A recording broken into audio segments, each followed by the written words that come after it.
you got to respect the bull, but you got to look at that bull and be like, this bull's my bitch when you get on that bull. Which is a crazy thing to say. Which is crazy to think about, you know. What's crazy is a lot of people are like, you don't get nervous when you get on the bull. I'm like, that's when I get the calmest. Yeah. Like when I sit down on that bull, I'm like, okay, here we go. Like, and in my head, I'm saying, you're my bitch, you're my bitch. And then half the time I'm his bitch. Yeah. But at the end of the day, real quickly, it can change. At the end of the day, when that gate opened, I thought I was top dog. And so it's, you know, obviously fighting and bull riding is two different things, right? Fighting, you know, with the bare knuckles, 5 rounds. You know, bull riding is 8 seconds. Completely different time aspect. But at the end of the day, it's the same mentality. Yep. And I think it's one of them things like whoever's on the other side of the ring from me needs to make sure they got a bigger dog in them than I do, because even if you're whipping my ass, I'm going to come back right back at you. But I think God humbled me on purpose because he knew where it was getting out of hand to a degree. And when that happened, it was like I couldn't lift weights no more. I went from 200 pounds to 175 pounds like this. Like I just got so depressed. I came back home and disappeared for like a month. And people was like, where did Cameron go? And I was literally hunting every single day. I went hog hunting every single day and would sit in the woods all day long because that was like, all I knew was football. Yeah. And then I came home and I was like, what else do I do now? And the next best thing was hunting. So that's what I did, and I did that for a little bit, and then my grandma had to talk with me, and I had to kick my butt back into gear and get my life on track. But it took me about a year, it did, because my whole life of what I knew since I was a kid that I could remember was football, and that all got crashed. Whoa, I'm out of time. You are listening to Salty's Fight Talk, hosted by the big, sexy, stay frosty fight fans. welcome back, guys, to Salty's Fight Cut. Oh, fuck me. Fuck that one up. Welcome back to Salty's Fight Talk. Today, I got Cameron Delano, professional bull rider, semi-pro football player, Correct. And upcoming going to be a bare knuckle fighter. So we're looking forward to get into this. Guys, Cameron Delano, let's get into it. Brought you in today because you're probably going to be one of our most interesting fighters we have on. So, intro named out a few things, but semi-pro football player, PBR bull rider. Yeah. And now we're coming into the bare knuckle world. So, Correct. You're pretty much stretched across the whole front of badass sports. So, Yeah. Tell me a little bit about yourself. Start where you want. But my fans, what they like to hear is your story coming up. Really, it's going to be different today because you are a PBR rider, plus a football player, and now you're getting into the bare knuckle world. So I guess let's hear the story of why we're coming into the bare knuckle world coming from bull riding. Yeah, for sure. Okay, so I'm 27 years old, but I was born in Liberty, South Carolina. I moved to Anderson for about 10 to 12 years, and then I moved back to Liberty when I was probably about 16, and then I ended up buying my own house when I was about 20 years old. And so I've been in Liberty ever since. I've always been in contact sports. I've always loved anything aggressive, anything that was challenging. So when it came to bull riding or football, I've played football since I was 4 years old. And that's when the helmet was bigger than I was. But I played for a lot of years, had several D1 scholarships, ended up committing to University of Georgia, got hurt, came back home, and I was like, what do I do now? I got super depressed because my whole life I planned to play football. I played, USA football in high school where I was going out to Texas and the whole 9 yards. I was ranked 22nd in the nation as a running back my senior year. And so when my whole career, well, what I thought was my career at the time crashed, I was like, what do I do? So I came home. I was like, I'm going to be a nurse because, I got hurt. I was like, I'm going to help other people. Yeah, that didn't work out because when I was trying to go to school for it, then work full time, and then the partying stage, 19, 20 years old, you kind of fell, you fall out of a lot of those different tasks. Well, I'm glad you didn't become a nurse. Yeah, for sure. It'd be interesting to sit here and look at you now being a nurse. Yeah, it'd be a little awkward. But so that was kind of the plan. And then, like I said, it changed. I chased the money. I became a structural engineer. And so that's actually my business that I do. We don't have to do it as much now, but part-time I do that. I lift up homes, foundations that are sinking and stuff like that. But then the bull riding, I've been on the PBR tour for 4 years now. And so I love bull riding because there's nothing like getting on the back of a bull with just a rope in your hand and there's 2,000 pounds, right? And the good thing about bull riding is it's unpredictable. You never know what's going to happen. You never know if it's going to go left or right. It's going to hit you in the face. You never know. And that's why a lot of people are like, they go to bronc riding because bronc riding, is one of them things like it's just up and down the entire time, right? But I like a challenge. I don't want to know what it's going to do, but bull riding is dangerous, super dangerous. I can't tell you how many bones I broke, how many times I've been hit in the face, I fractured my jaw, split my head open. I mean, I can go on and on about different stories. Well, I mean, you're already ready for the fight world. It's Yeah. unpredictable. Yeah. Split your fucking face open Yep. at any time. Oh, I love Anything can it. go wrong south. But so what was it? What was it that made you decide I want to fight? Like where did that come about in bull riding and football? Yeah. I mean, you contact sports, but Correct. like crazy switch up there. Yeah, so I have a pretty big following on Instagram, and I commented on a Full Throttle ad, and I was like, hey, y'all should sponsor me. And then one of the other podcasts that actually cover the BKFC saw that and was like, hey, we want you to come on our podcast, because we're interested in also covering bull riding, and you're a big, I guess, figure in the bull riding world. So there's like, come over, we'll do your story, blah, blah, blah. Well, throughout the night, we was texting, and that quickly turned from, hey, have you ever thought about doing a bare knuckle fight? And I was like, yeah, for sure. Like I would definitely do that. For the right money, I mean, to be honest, yeah, the money, I'm a businessman at the end of the day nowadays, but I just love brutal combat. So I love anything that's brutal, that's man, I just want to do it. So it's like one of them things, I was like, yeah, let's give it a try.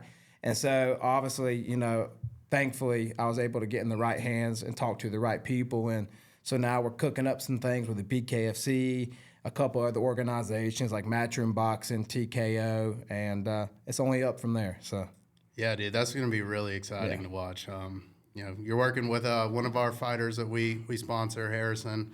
So you're in the right hands over there. Oh, yeah. The fighting to bull riding correlation is pretty fucking cool. That was one of the reasons.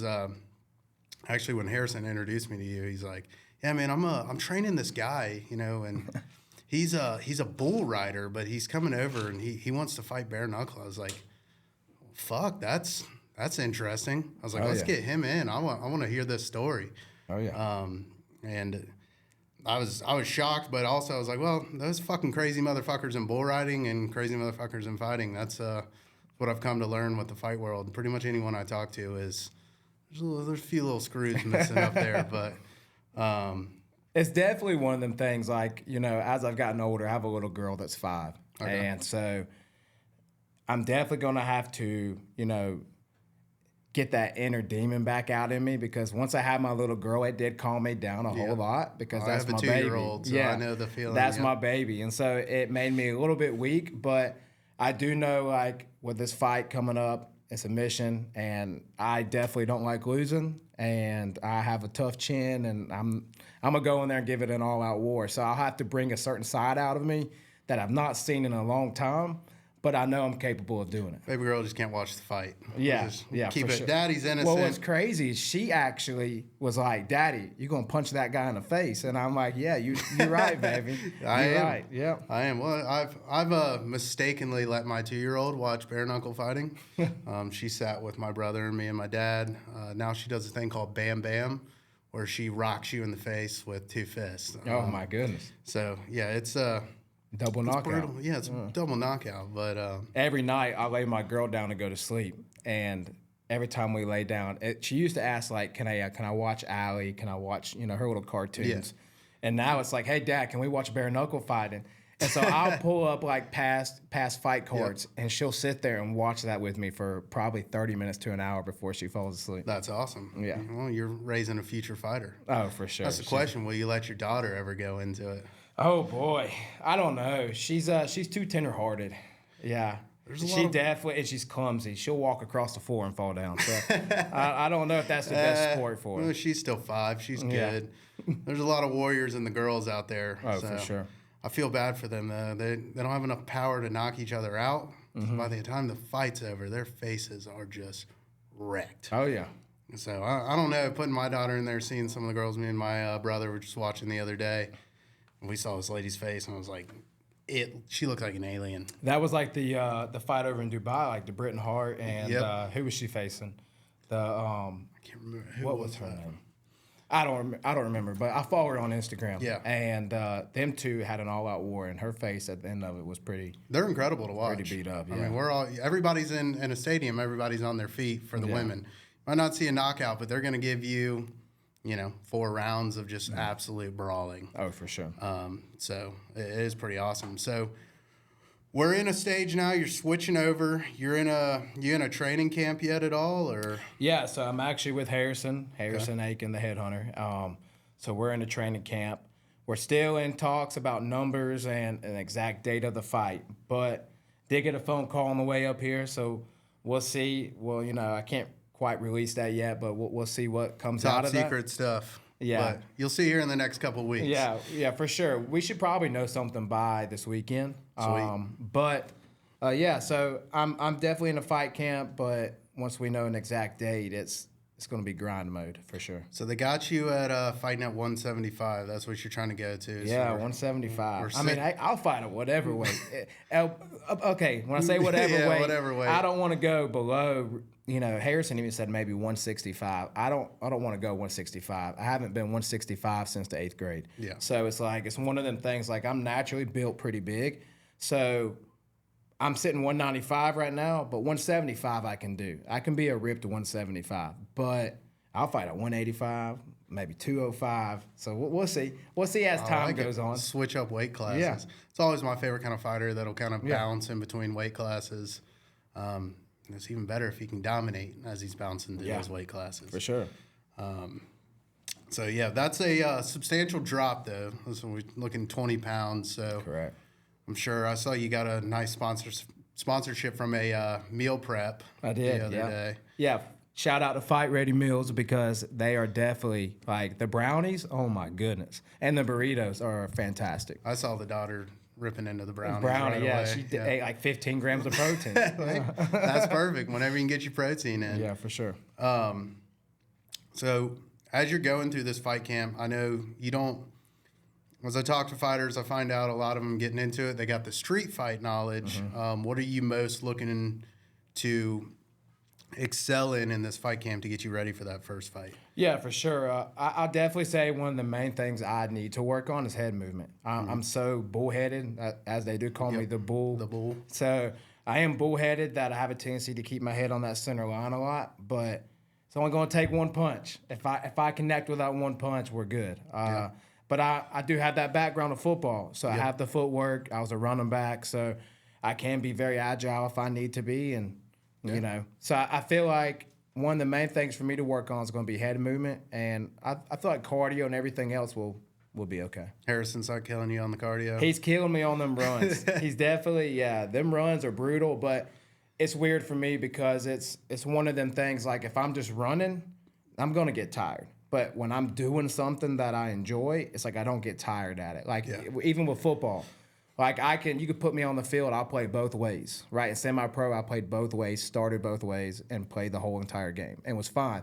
But if you tell me to get out there and run to the end of the field and back just for shits and giggles, then I can't. I'm exhausted. I can't. Yeah, there's no reason or want to do that. Yeah. But so same thing with sparring though. Like didn't have any cardio, pre-cardio workup or nothing, and I sparred 5 rounds with Harrison. So it's one of them things. Like I feel like all of that will be okay when we get into the ring. Yeah, I mean your adrenaline starts going. Correct. You're doing something you enjoy. I'm not in the best shape of my life, but we some of the people back there in the back room, we go snowboarding. Okay. I'll fucking ride all week. Yeah. I couldn't run a mile, but I'll go out and ride 80 miles on a snowboard. And, something you love. Yeah, something you love. So that flips over to that. That's something you're enjoying. The mindless running, I know that probably sucks. Oh, yeah, for sure. But when it translates into the ring, when you're in that last round of the fight and you're dog shit tired, better hope your cardio is better than the guy across from you. That's right. But, yeah. Bare knuckle, I've noticed that it doesn't really matter who's got the better cardio in it. Everybody's pretty dogged. It's punch after punch. It's not. I think as people start to watch it more, they're realizing like there's no like kind of setting back. Like I'm gonna hide.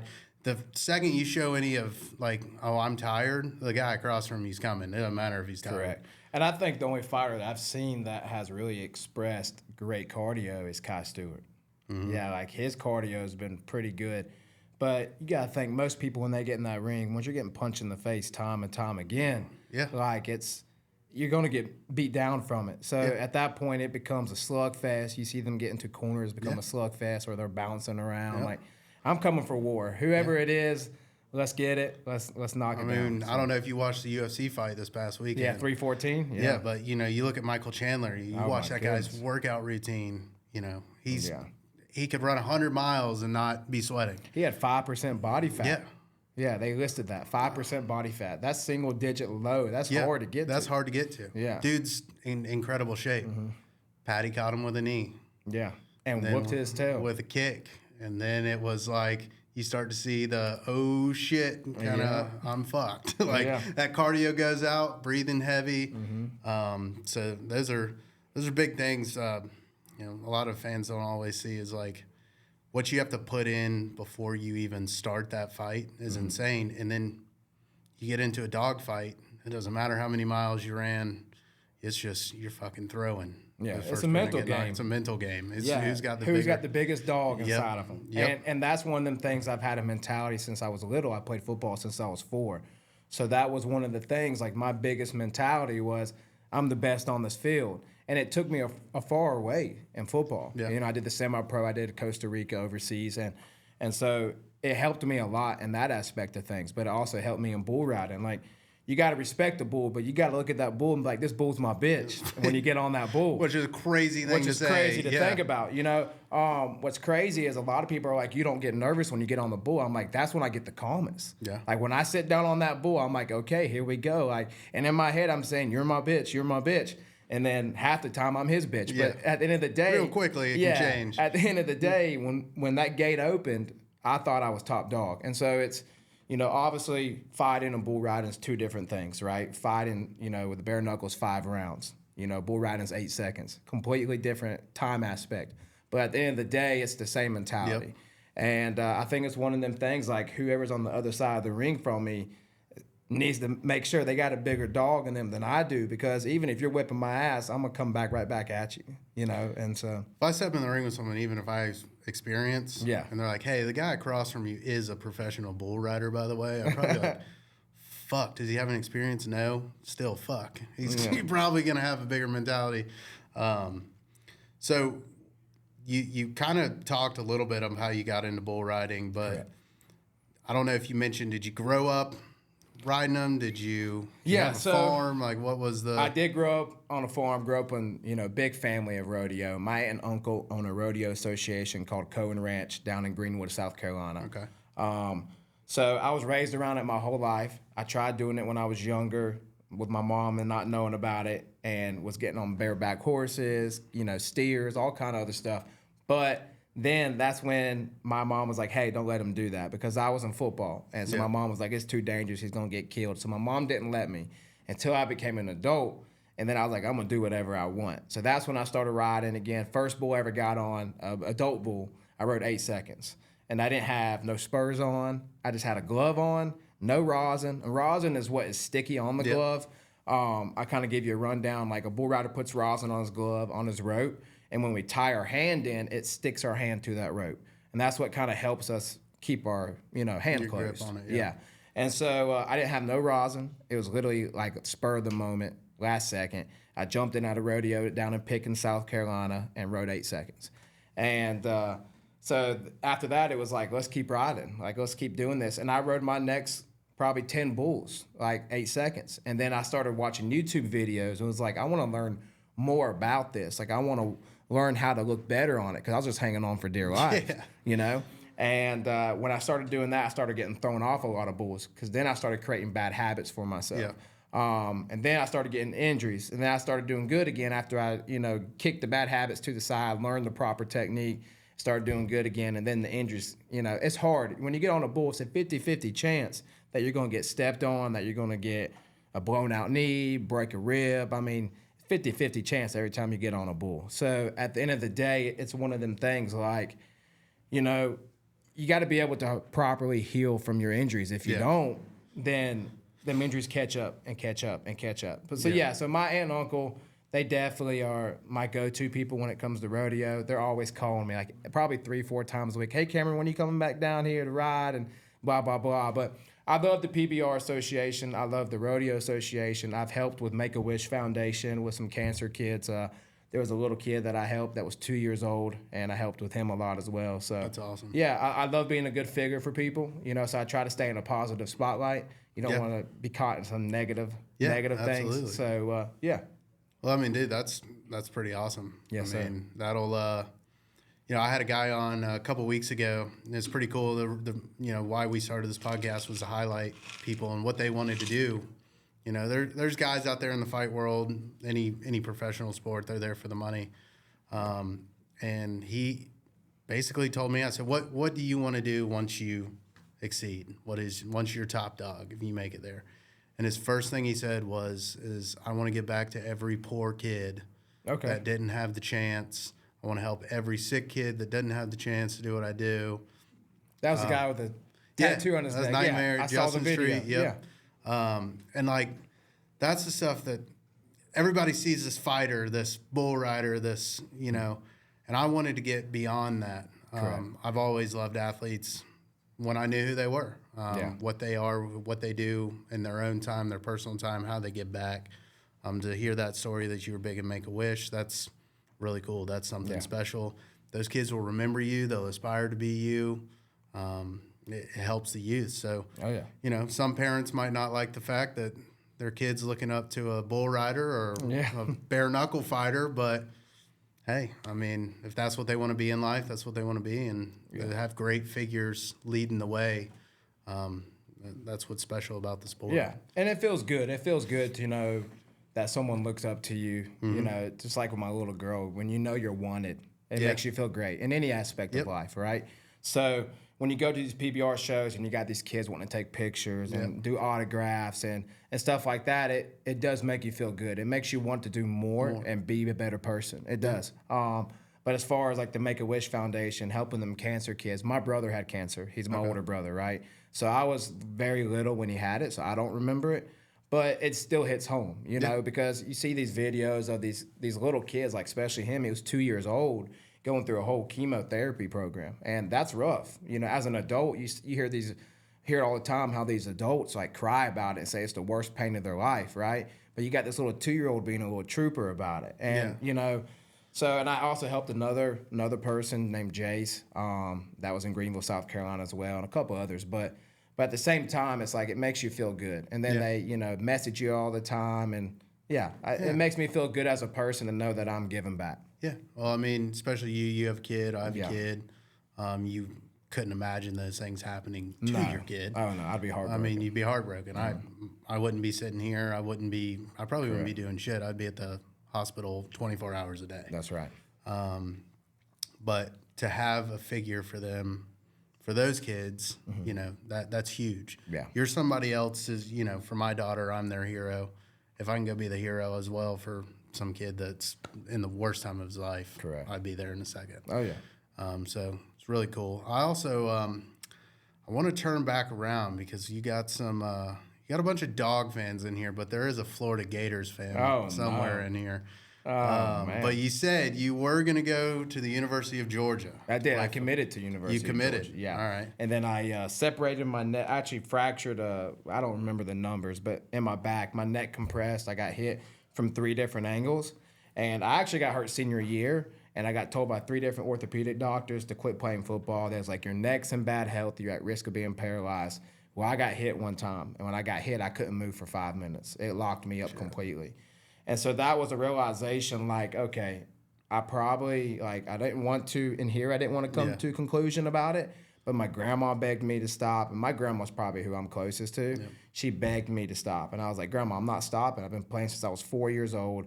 I've played every single year since I was 4 years old. I played year-round 10th, 11th, and 12th grade year because I played the regular season in high school. Then in the off season, I would go to Texas and play with USA Football, which is like you face the world. So it's like USA versus Japan, USA versus Canada. You play in the world. Yeah. The top 300, recruits go to that.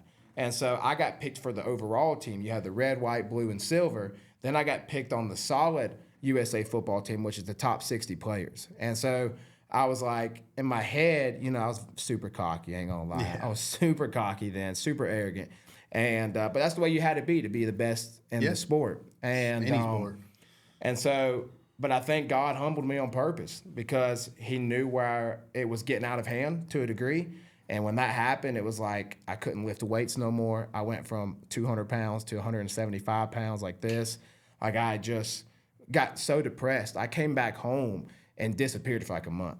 And people was like, where did Cameron go? And I was literally hunting every single day. I went hog hunting every single day and would sit in the woods all day long because that was like, all I knew was football. Yeah. And then I came home and I was like, what else do I do now? And the next best thing was hunting. So that's what I did. And I did that for a little bit. And then my grandma had to talk with me and I had to kick my butt back into gear and get my life on track. But it took me about a year. It did because my whole life of what I knew since I was a kid that I could remember was football, and that all got crashed, And so I didn't touch a football for 5 years.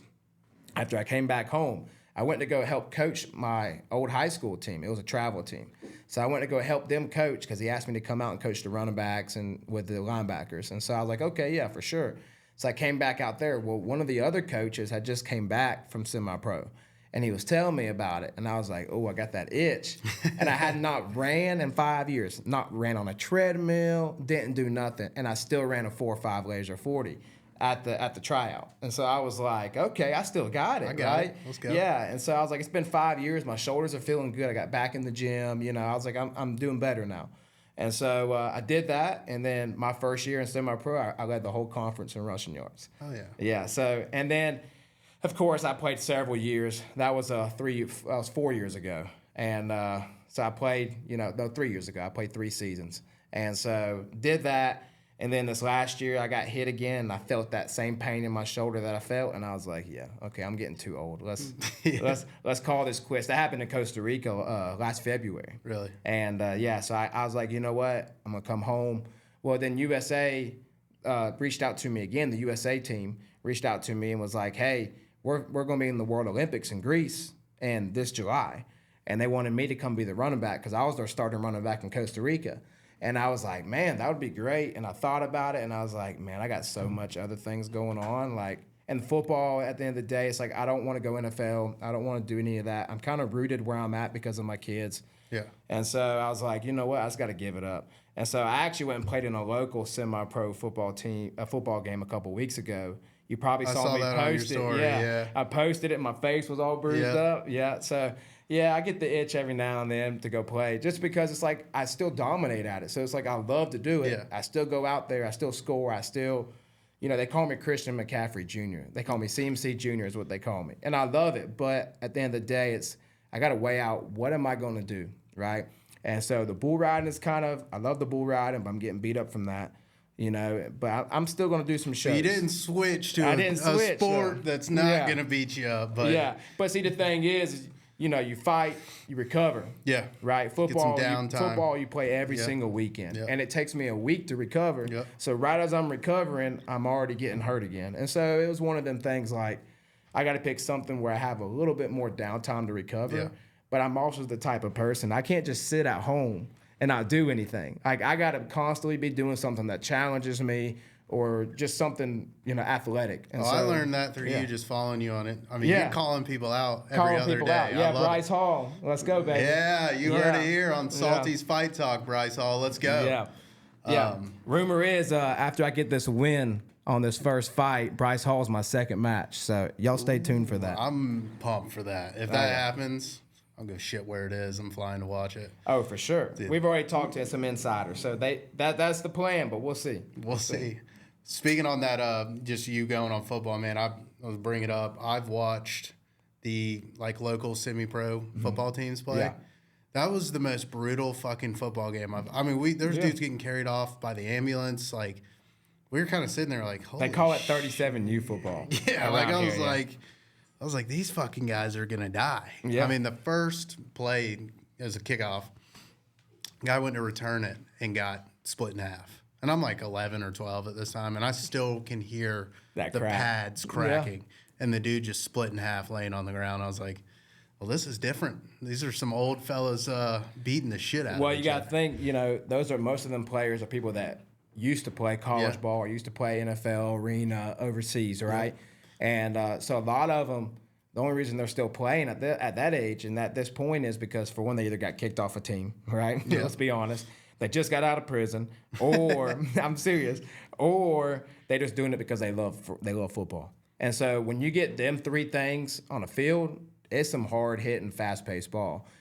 College football nowadays is not even college football anymore. They got NIL deals. They got all this stuff. It's about money. Yeah. And that's one reason why I stopped watching NFL, because NFL became such a money sport that they would lose certain games on purpose and then win certain games that they needed to win to get to certain parts of, whatever, right? Watch it all the time. The And whole damn so it was second like, team dude, comes it was in. like, why you play football, right? Yeah. And then the whole thing about college football was people play to get to the next level to make money. But now they got them NIL deals, and now that's screwing up everybody's mentality. Including we're going through all I see on Reels or anything now is Nico. Yeah, with his I older- wish they gave us money. I would have stayed. I would have figured out them injuries. But at that time, it was like, I wasn't the same person mentally, physically, emotionally. So I gave it up at that time. And then 5 years later, I kicked it back into play. But at that point, I done had my little girl. It was kind of a whole different. Yeah, ballgame. life slows down. Yeah. Well, I'm looking forward to seeing you go out there in the bare knuckle ring, in the squared circle, I should say. Yeah, I'm itching. It is different. Being a fan of it, it's cool. I'm sure you've been to a fight live. I mean, the energy in there is insane. Correct. Every fight, like it's not like anything else. Every fight it's going to be good. Yeah. No one hides. Everyone comes out hot. You got a guy that's never fought before comes in. You can definitely tell, but just swinging his heart out, knock somebody out. I mean, first time we ever went, that's when we fell in love with it. We didn't even know what the hell we were going to. We was like, oh, Harrison's fighting in it. We're gonna go to this, and we're watching. We're like, holy shit, this blows anything out of the water. A lot of them people too, though, if they never fought before, the crowd could get to them. Yeah. Just being in front of a lot of people. But see, I'm used to it with the PBR. With PBR, we yeah. ride in 20, 30,000 people arenas all the time. Like that's a normal size arena. So going and fighting in front of 10,000 people or 20,000 people is not going. The crowd thing just makes me more hyped. Yeah. So it's one of them things I think it'll be an advantage to me when I go into the ring. Yeah, absolutely. Prelims are a little different. Everybody's hooting and hollering. You can hear them. Yeah. Larger crowd. It's once everybody shows up, it's nice. Everything kind of gets muted out. That's right. But you'll hear some funny ass shit at those fights when it's the Oh, prelim yeah. fights. We was in Hollywood a couple weeks ago, and it was funny because half the people were there in the prelims. Yeah. And so you could hear everybody talk, and you could even hear the corners yelling and talking. Yeah. So yeah. You'll hear grab his dick and twist it 100,000 times. It's a little overused in that aspect. But yeah, I mean, I've appreciated you coming on here Yes, with sir. us Thank today and telling us your story. We're looking forward to it. I know we can't share when you got it coming up, but be on the lookout. Follow him on his socials. If you want to shout your socials out so people Yeah, can it's find you. just Cameron Delano _official. I don't really do TikTok. I don't think I can't tell you. I just Hopefully my don't mess with followers aren't TikTok. on TikTok. Yeah, if they are, sorry, but you can follow me. I just probably won't follow you back or entertain it. Yeah. But yeah, Instagram, I got I think what I got 1 million on there, 1.1 million. So y'all can just go in there, check it out. Stay tuned to my stories. I'm a story guy, so I'm posting stories all the time. Yeah, he's I mean, I learned more about him through his stories on social media. I mean, it leading into it. Yeah. I didn't have to really look him up, see who he was. I mean, I kind of got a feel for him. Yeah, big shit talker, ain't gonna lie. Yeah. So, well, we like that. That's what we want to hear. If you're coming on a fight podcast and not talking shit, what the That's fuck are right. you doing? So, but yeah, man, Cameron, I appreciate you coming in. Look for him in the next couple of weeks. He's got a big announcement. Can't share it yet, but Yes, sir. we will see him in the fight world very soon. Thanks for tuning in to Salty's Fight Talk at McBaster's Studio. I'm out.